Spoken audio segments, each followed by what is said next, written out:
like a man or an angel, as you can see, and he carries the cross, the staff, which ends with the cross. Now we've got the symbol of San Mark, which is represented here.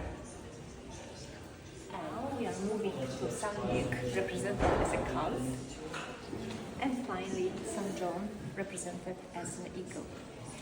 And these four evangelists come from tetramorph. Tetramorph is a very typical symbol of Christianity in the East, and usually represented there.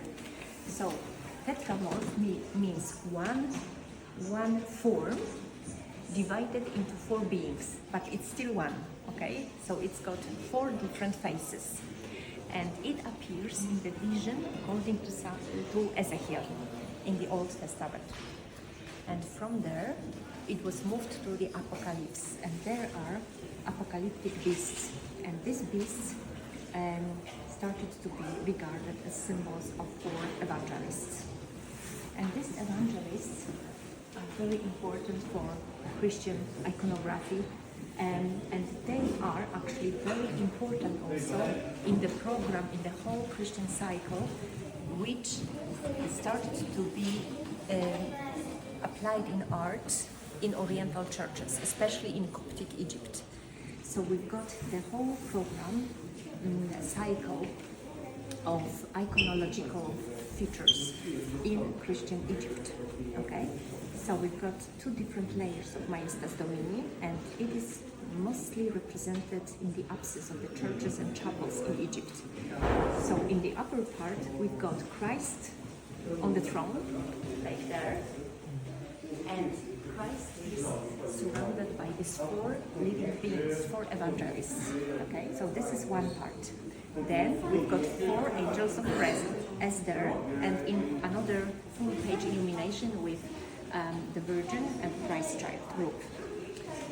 What is more, in the lower part, we've got the Virgin and Christ Child, usually this Hodegetria type or Eleusa. These are iconographical types I would like to talk about later on.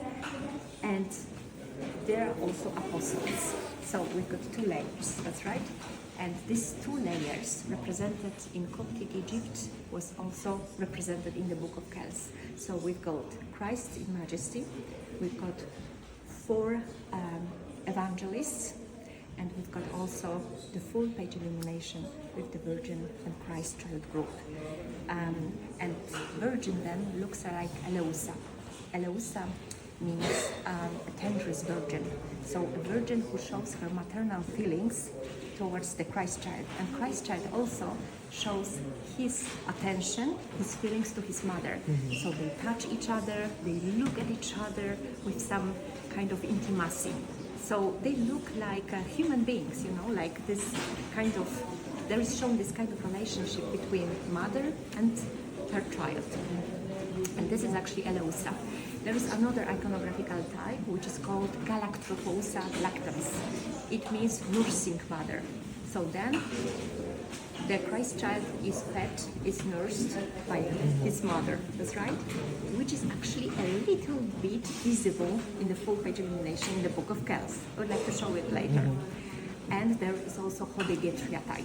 And Hodegetria type is usually some virgin who is seated on the throne in frontal position, and the Christ Child is either on her right or left lap, but they are all in upright position, in hieratic position. So they look down on people as they are queen and king. So these kind of feelings, you know, maternal feelings, are typical of Oriental churches, and this type of iconography actually was initiated in Egypt. It was not known in Latin tradition of the same time. In Europe, in Latin tradition, in the West, it was mostly Hodegetria type. And you can see this Maiestas Domini not only in the Book of Kells, but also on the 7th century monument, which is in southern Scotland, in historic land of Northumbria, on St. Cuthbert's Coffin. So we will see also Christ in Majesty. There are also not only four archangels, but also 7 archangels on the longer side of the coffin. There is also Saint Virgin and Christ Child group, and apostles. And actually in the Book of Kells, apostles are missing, possibly because some folios are missing, or maybe apostles were never actually depicted there, so we don't know. But the whole program, Majestas Domini, is represented already in 2 artifacts which are typical of Irish culture, tradition.